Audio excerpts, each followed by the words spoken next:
नमस्कार मित्रांनो, स्वागत आहे तुमचं तुम्हा सर्वांच्या आवडते चॅनल आज काय नवीनवर. तर बघा मित्रांनो, आज काय नवीनच्या आजच्या व्हिडिओमध्ये आपण अतिशय महत्त्वाची माहिती पाहणार होती, म्हणजे अशी की ITIच्या समुपदेशन फेरीसंदर्भात.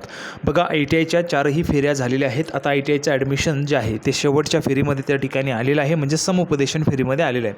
आता ह्या फेरीमध्ये तुम्हाला कशा पद्धतीने ॲडमिशन मिळतं, ही फेरी कशा पद्धतीने होत असते, यामध्ये कोणकोण विद्यार्थी पात्र असतात, यामध्ये तुम्हाला ट्रेड कसा दिला जातो, त्याची संपूर्ण माहिती तुम्हाला या व्हिडिओमध्ये मिळणार आहे. संपूर्ण व्हिडिओ शेवटपर्यंत नक्की बघत राहा, संपूर्ण माहिती तुम्हाला कळणार आहे. सर्वांनी लगेचच व्हिडिओला लाईक करून टाका आणि चॅनलला पण सर्वांनी सबस्क्राईब करून घ्या. यामध्ये तुम्हाला ITIचं जोपर्यंत तुमचं ॲडमिशन होत नाही तोपर्यंतचं संपूर्ण मार्गदर्शन तुम्हाला केलं जाणार आहे. तर बघा, ITIच्या समुपदेशन फेरीच्या संदर्भात संपूर्ण माहिती आपण या ठिकाणी पाहणार आहोत. पुढे काय करायचे, तुमचे जे काही प्रश्न आहेत त्या संदर्भातची माहिती आपण पाहणार आहोत. तुम्हाला भरपूर प्रश्न पडले असतील की आता समुपदेशन फेरी कशी असेल, कशा पद्धतीने आम्हाला ITIला ॲडमिशन करता येईल, त्याचबरोबर संपूर्ण प्रक्रिया कशी असते ते आपण या ठिकाणी पाहणार आहोत. लगेचच व्हिडिओला सुरुवात करूया. तर बघा मित्रांनो, संपूर्ण माहिती पाहण्यासाठी आपण या ठिकाणी आलेलो आहोत. पाहू शकता बघा, 24 ऑगस्टपर्यंत तुम्हाला अर्ज करण्याची मुदत होती. ठीक आहे, नव्याने ज्यांना अर्ज करायचे होते त्यांना 24 ऑगस्टपर्यंत अर्ज करता येत होते, म्हणजे आज सायंकाळी 5 वाजेपर्यंत तुम्हाला अर्ज करता येत होते. मी तुम्हाला अगोदरच्या व्हिडिओमध्ये देखील सांगितलं होतं, ज्यांना नव्याने अर्ज भरायचे असतील ते भरू शकतात म्हणून. आता 24 तारखे म्हणजे आज 5 वाजेपर्यंत तुम्हाला अर्ज भरता येत होते. आता अर्ज भरणे झाल्यानंतर आता पुढची प्रोसेस काय असणार आहे बघा, या ठिकाणी अर्ज तुमचे जे आहेत ते झालेले असतील. ठीक आहे, तुमचे अर्ज झाल्यानंतर आता पुढची प्रोसेस अशी आहे, सर्व शासकीय व खाजगी औद्योगिक प्रशिक्षण संस्थातील रिक्त जागा संस्थास्तरीय समुपदेशन फेरीद्वारे भरण्यासाठी उपलब्ध राहतील. सदर प्रवेश प्रक्रियेकरता म्हणजेच फेरीकरिता उपलब्ध जागांचा तपशील संकेतस्थळावर प्रकाशित करणे. तर बघा, रिकाम्या ज्या काही जागा असतील, सर्व औद्योगिक प्रशिक्षण संस्था असतील शासकीय किंवा खाजगी, तर त्यांच्या ज्या काही रिक्त जागा आहेत त्या सर्व त्या ठिकाणी संकेतस्थळावर उपलब्ध होतील 26 ऑगस्ट 2024 सायंकाळी 5 वाजेपर्यंत. ठीक आहे, त्यानंतर बघा, समुपदेशन फेरीसाठी पात्र उमेदवार व नव्याने अर्ज भरलेल्या उमेदवारांची समुपदेशन फेरीसाठी एकत्रित गुणवत्ता यादी प्रसिद्ध करणे व उमेदवारांना SMS द्वारे कळवणे. आता बघा, पुन्हा एकदा तुमची गुणवत्ता यादी येणार आहे. बघा, सुरुवातीला जशी गुणवत्ता यादी तुमची आली होती तशी गुणवत्ता यादी पुन्हा एकदा तुम्हाला या ठिकाणी पाहायला मिळणार आहे. आता ही गुणवत्ता यादी जी आहे, या गुणवत्ता यादीमध्ये तुम्हाला पाहायला मिळेल तुमचा क्रमांक किती आहे, त्यामध्ये स्टेटनुसार किती आहे, नंतर तालुक्यानुसार कितवा नंबर आहे ते तुम्हाला त्या ठिकाणी पाहायला मिळणार आहे. ठीक आहे, कॅटेगरीनुसार कितवा क्रमांक आहे ते तुमची गुणवत्ता यादीमध्ये तुम्हाला पाहायला मिळेल 26 ऑगस्टला सायंकाळी 5 वाजेपर्यंत. सकाळपासूनच तुम्हाला SMS यायला सुरुवात होईल आणि त्यानंतर तुम्हाला संपूर्ण माहिती पाहायला मिळेल. आता बघा, 27 ऑगस्टला काय असणार आहे, नोंदणीकृत तथा अप्रवेशित उमेदवारांनी औद्योगिक प्रशिक्षण संस्थानिहाय व व्यवसायनिहाय रिक्त जागांचा अभ्यास करून संस्थास्तरीय समुपदेशन प्रवेश फेरीसाठी आपल्या प्रवेश खात्यात लॉग इन करून शासकीय वा खाजगी औद्योगिक प्रशिक्षण संस्थेत समुपदेशन फेरीकरिता नोंदणी करणे. तर बघा, या ठिकाणी जर आपण पाहिलं 27 तारखेला सकाळी 11 वाजल्यापासून ते 28 ऑगस्ट 2024 सायंकाळी 5 वाजेपर्यंत नोंदणीकृत तथा अप्रवेशित जे काही उमेदवार आहेत ज्यांनी नोंदणी केलेली आहे आणि अजूनपर्यंत त्यांचं ॲडमिशन झालेलं नाही आहे, त्या उमेदवारांनी औद्योगिक प्रशिक्षण संस्था म्हणजेच ITI निहाय किंवा व्यवसाय निहाय रिक्त जागांचा संपूर्ण अभ्यास करायचा आहे. तर या ठिकाणी तुम्हाला रिक्त जागा ज्या आहेत त्या पाहायला मिळणार आहेत. ठीक आहे, या ठिकाणी तुम्हाला रिक्त जागा ज्या आहेत त्या पाहायला मिळतील आणि त्या रिक्त जागांचा संपूर्ण अभ्यास करून संस्थास्तरीय समुपदेशन प्रवेश फेरीसाठी आपल्या प्रवेश खात्यात तुमच्या प्रवेश खात्यात लॉग इन करून तुम्हाला शासकीय व खाजगी औद्योगिक प्रशिक्षण संस्थेत समुपदेशन फेरीकरिता नोंदणी करायची आहे. कोणत्या संस्थेत तुम्ही जाणार आहात, कोणत्या ITIमध्ये तुम्ही त्या ठिकाणी समुपदेशन फेरीकरिता जाणार आहात, त्याची तुम्हाला नोंदणी करावी लागणार आहे 27 ते 28 ऑगस्टला. ठीक आहे, आता ही जी काही फेरी असते किंवा ही जी काही नोंदणी आहे ती तुम्हाला जिल्हा स्तरावर पाहायला मिळेल. ठीक आहे, जिल्हा स्तरावर जिल्ह्याचा जो ITI आहे त्या जिल्ह्याच्या ITIवर तुम्हाला हे पाहायला मिळतं आहे. त्या ठिकाणी तुम्हाला नोंदणी करता येईल. फक्त तुम्हाला कुठल्याही एकाच ठिकाणी नोंदणी करता येईल, कुठल्याही एकाच ठिकाणच्या ITIला तुम्ही उपलब्ध राहू शकता. आता बघा, फॉर एक्झाम्पलसाठी जर आपण पकडलं तर तुम्ही समजा वर्धा जिल्ह्यात राहत असाल तर वर्ध्याच्या त्या ठिकाणी शासकीय औद्योगिक प्रशिक्षण संस्था जी आहे जिल्ह्याची, त्या ठिकाणी तुम्हाला नोंदणी करता येईल, तर त्याच ठिकाणी तुम्ही जाऊ शकता. तुम्हाला वाटतं आहे त्या ठिकाणी जागा कमी आहेत तर तुम्ही दुसरीकडे देखील जाऊ शकता. तुम्हाला जर वाटतं आहे की तुमच्या जो काही जिल्हा आहे त्या ठिकाणी जागा कमी आहेत तर तुम्ही दुसऱ्या ठिकाणी जाऊ शकता. आता वर्ध्याचा उमेदवार हा नागपूरला जाऊ शकतो. ठीक आहे, परंतु त्याला त्या ठिकाणी ॲडमिशन केल्यानंतर तेथील जे काही ITI आहेत त्या ITIमध्ये त्याला ॲडमिशन मिळेल. म्हणजे समजा आता जर आपण पकडलं नागपूरचा जिल्हा आहे, ठीक आहे, नागपूर जिल्हा आहे. नागपूरला जर तुम्ही त्या ठिकाणी गेलात समुपदेशन फेरी करता तर तुम्हाला नागपूरच्या ITIमध्ये त्या ठिकाणी ॲडमिशन मिळेल. म्हणजेच ज्या ITIमध्ये तुम्हाला जी जागा हवी आहे, फिटर हवी आहे, इलेक्ट्रिशियन हवी आहे, जर रिक्त जागा असेल तुम्ही तुमचा जो काही नंबर आहे तो नंबरप्रमाणे त्या ठिकाणी तुम्हाला ॲडमिशन मिळतं. आता नंबर कसा मिळतो या ठिकाणी तुम्हाला सांगितलेलं आहे. गुणवत्ता यादीमध्ये तुम्हाला तुमचा नंबर करेल, त्या नंबरानुसार तुम्हाला त्या ठिकाणी तुमची बॅच पाडली जाते. बॅच कशी असेल आता वेगवेगळे असू शकते जिल्ह्यानुसार. काही ठिकाणी 1 ते 50 असते, काही ठिकाणी 1 ते 100 असू शकते, किंवा काही ठिकाणी 1 ते 50, 51 ते 100 आणि नंतर 101 ते 150 अशा पद्धतीने बॅचेस तुमच्या पाडल्या जातात आणि त्यानुसार तुम्हाला बोलवलं जातं.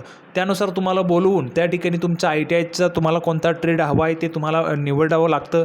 फॉर एक्झाम्पल ज्या विद्यार्थ्याचा 1 नंबर आहे, समजा समुपदेशन फेरीमध्ये तुमचा गुणवत्ता नंबर 1 आहे तर तुम्हाला तुमच्या IDचा ट्रेड जो आहे तो मिळू शकतो. फक्त एवढं आहे, त्या ठिकाणी तुम्हाला ज्या ठिकाणी ॲडमिशन घ्यायचं आहे त्या ठिकाणी तो ट्रेड हवा असायला पाहिजे.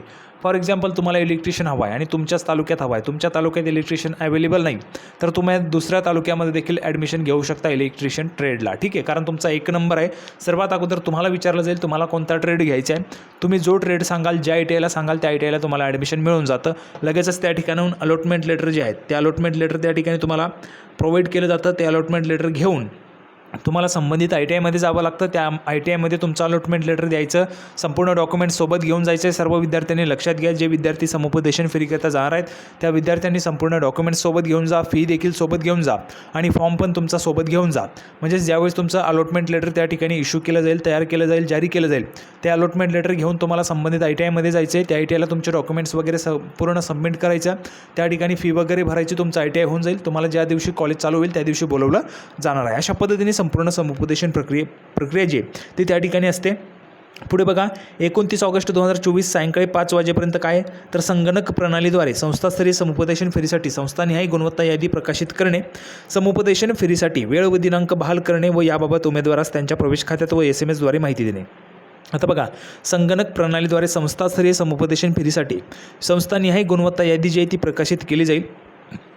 म्हणजेच तुम्ही या ठिकाणी जी काही संस्था निवडाल त्या संस्थानिहाय तुमचा कितवा क्रमांक आहे त्यामध्ये तुम्हाला माहिती मिळेल. वेळ दिनांक त्या ठिकाणी दिला जाईल, या दिनांकाला तुम्हाला हजर राहायचं आहे, यात वेळेला तुम्हाला हजर राहायचं आहे. समजा सकाळी 8 वाजता, सकाळी 9 वाजता, 10 वाजता असं त्या ठिकाणी तुम्हाला टायमिंग येईल. जो काही दिनांक येईल त्या दिनांकाला तुम्हाला त्या ठिकाणी हजर राहायचं आहे. SMSद्वारे तुम्हाला ती माहिती त्या ठिकाणी दिली जाईल आणि तुमच्या लॉगिनद्वारे देखील तुम्ही ती माहिती पाहू शकता.